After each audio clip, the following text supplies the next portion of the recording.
Hello friends, welcome YouTube के नए video में आपका स्वागत है। आज हम लोग एसएससी रेलवे का एक टॉपिक कवर करेंगे। कल के क्लास में हम लोगों ने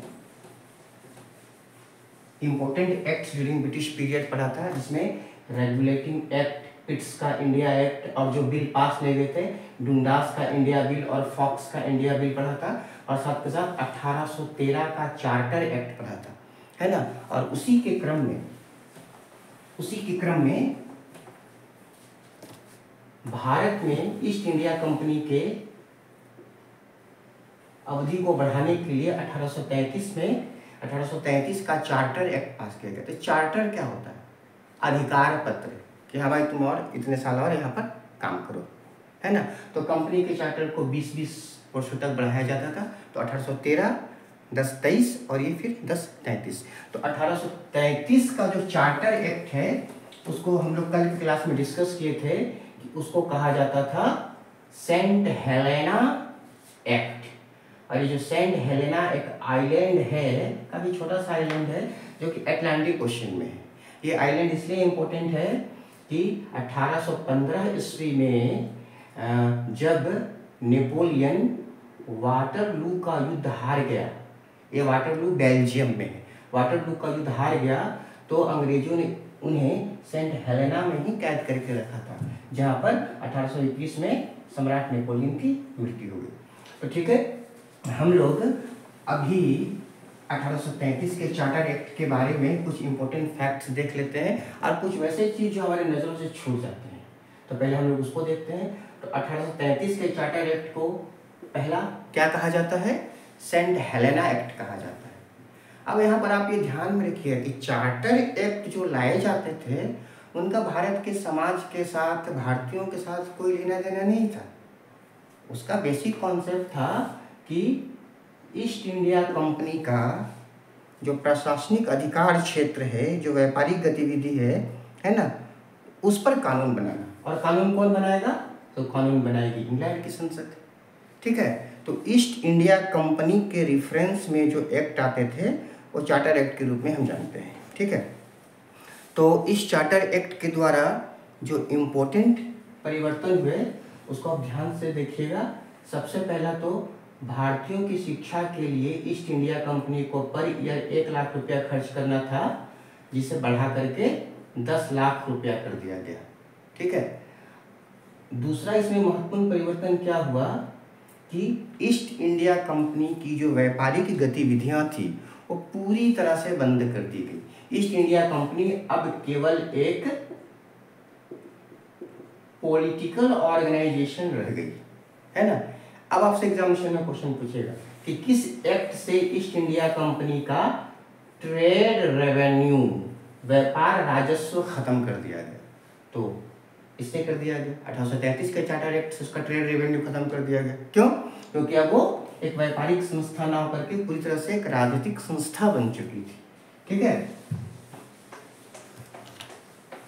1833 के चार्टर एक्ट से एक और महत्वपूर्ण परिवर्तन क्या हुआ कि बंगाल के गवर्नर जनरल को भारत का गवर्नर जनरल बना दिया गया, भारत का गवर्नर जनरल। और आप लोग पढ़ चुके होंगे, कई बार जब पढ़े होंगे, एग्जामिनेशन में भी क्वेश्चन आया है कि भारत के पहले गवर्नर जनरल कौन थे? तो लॉर्ड विलियम बेंटिक थे, ठीक है।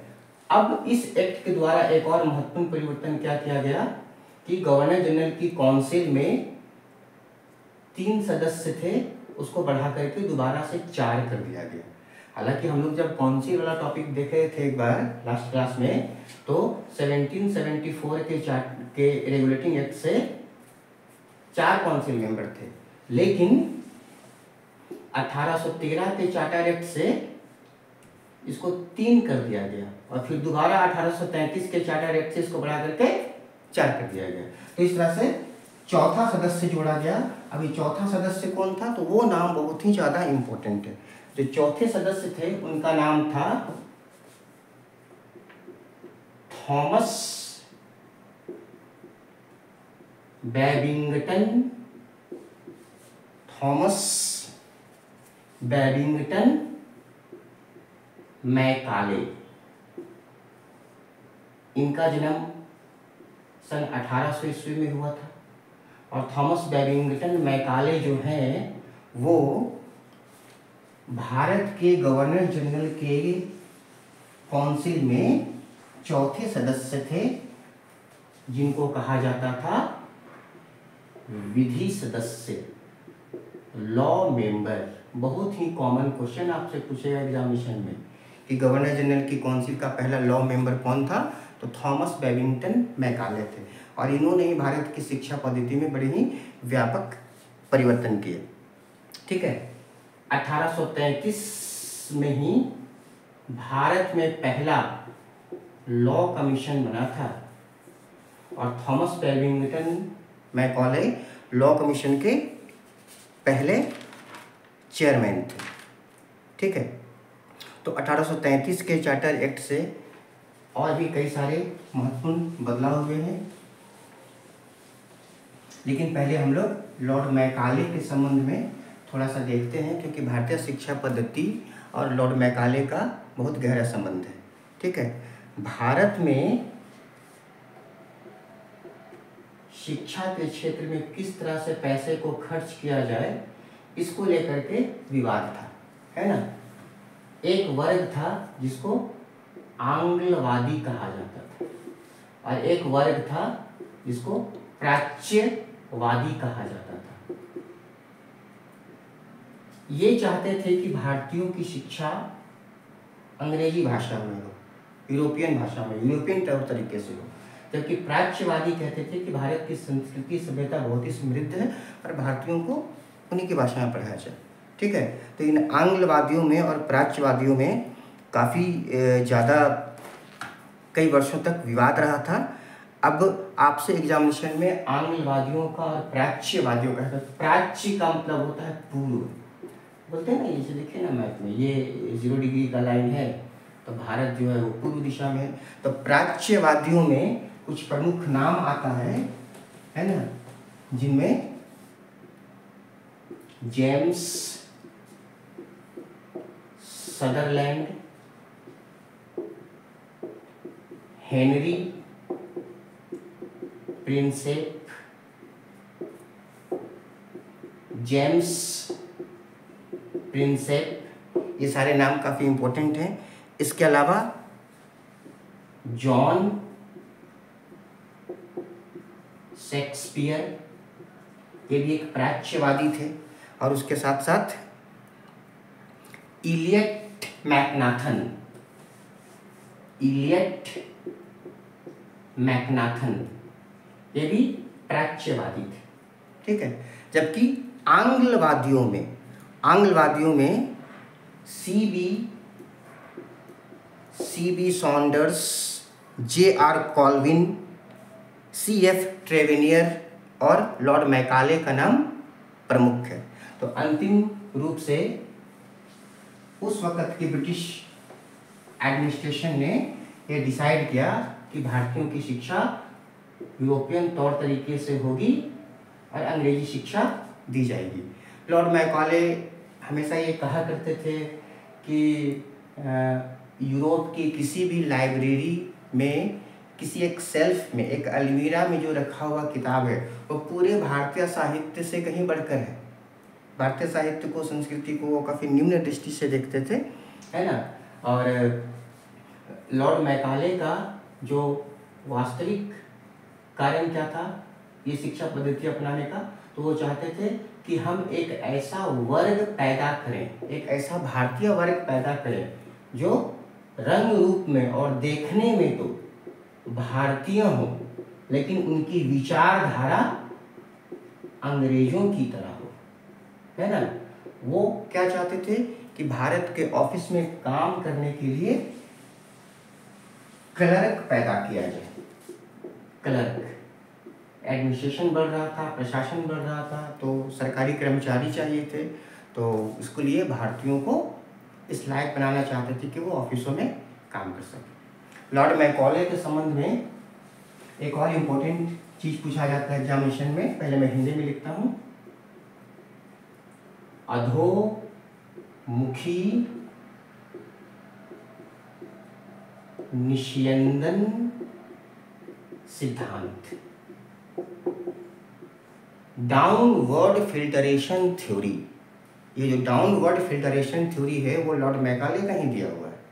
लॉर्ड मैकाले चाहते थे कि भारत के उच्च वर्ग को शिक्षा दी जाए और वही जो शिक्षा है वो फिल्टर होकर के धीरे धीरे सोसाइटी के निम्न वर्ग तक पहुँचेगा। लेकिन वास्तव में इनका उद्देश्य कुछ और था। इनका उद्देश्य ये था कि वे तेजी से उभरते हुए मध्यम वर्ग में ब्रिटिश सरकार को लोकप्रिय बनाना चाहते थे, ब्रिटिश गवर्नमेंट के लिए एक मजबूत समर्थक वर्ग पैदा करना चाहते और कुछ हद तक ये सफल भी रहे। हालांकि ये कहना पूरी तरह से सही नहीं है कि लॉर्ड मैकाले अपनी चाल में सफल हो गए, लेकिन कुछ हद तक वो अपने विचारधारा में सफल रहे थे। ठीक है। अच्छा, अब ईस्ट इंडिया कंपनी के संबंध में और क्या क्या परिवर्तन हुए 1833 के एक्ट के द्वारा, तो इसमें देखिए सेंट्रल लेजिस्लेशन की शुरुआत हुई। 1833 के एक्ट के द्वारा सेंट्रल लेजिस्लेशन की शुरुआत हुई, है ना। अब ये सेंट्रल लेजिस्लेशन क्या है, तो बंगाल प्रेसिडेंसी के अलावा मद्रास प्रेसिडेंसी, बॉम्बे प्रेसिडेंसी, यहाँ के गवर्नर भी कानून बनाते थे। अब कानून बनाने का अधिकार केवल भारत के गवर्नर जनरल और उसकी काउंसिल को दे दिया गया। इससे क्या हुआ कि कानूनों में जो विरोधाभास उत्पन्न हो जाता था उसको समाप्त करने में सहायता मिली। ठीक है, ये ध्यान में रखिएगा।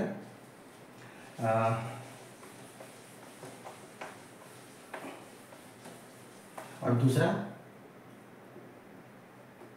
ये बात ध्यान में रखिएगा कि कंपनी का ट्रेड रेवेन्यू पूरी तरह से खत्म हो गया। क्यों? क्योंकि कंपनी अब पूरी तरह से एक पॉलिटिकल ऑर्गेनाइजेशन बन गई, एक राजनीतिक संस्था बन गई।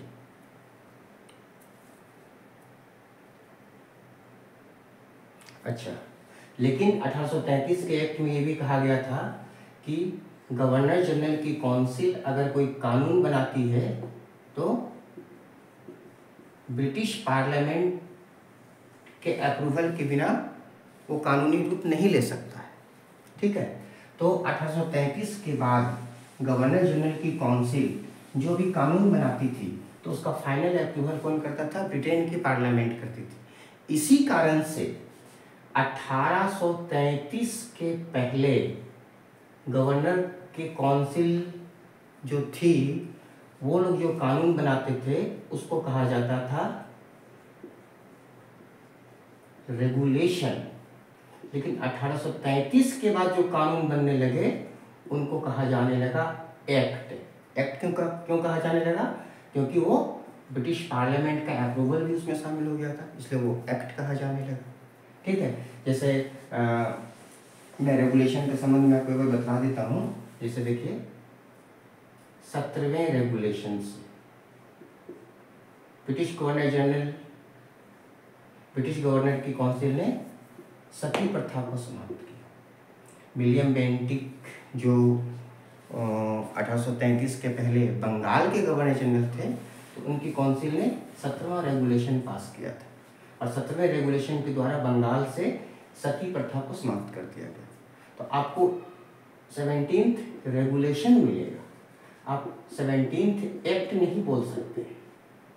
ठीक है, तो इस तरह से 1833 के एक्ट के द्वारा कई सारे महत्वपूर्ण बदलाव किए गए। आप शॉर्ट नोट्स बना लिया करिए अच्छी किताबों से या किसी भी चैनल से, और जो कुछ नया मिले उसको एक दो बार डिस्कस कर लीजिए आपस में अपने साथ पढ़ने वाले लोगों से, तो वो हमेशा आपके दिमाग में बना हुआ रहेगा। ठीक है, तो फिर मिलते हैं नेक्स्ट क्लास में। Have a good day.